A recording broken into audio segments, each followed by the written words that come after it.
रघुनन्दन रघुवर सेवन रघुपति चायन शतयोजन शतशतयोजन शरधि नियोजन शरपरिलङ्घनने हरिभाजन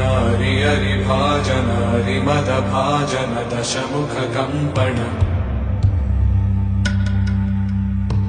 बडवाकृत बडवाकृत बडबाणलकृत बहुभस्मार्चन जय केतन जय जय केतन जय हय प्रापुन जय मिडदापुगने रघुनन्दन रघुनन्दन रघुवर सेवन रघुपति चायन शतयोजन शतशतयोजन शरधि नियोजन शरपरिलङ्घन हरिभाजन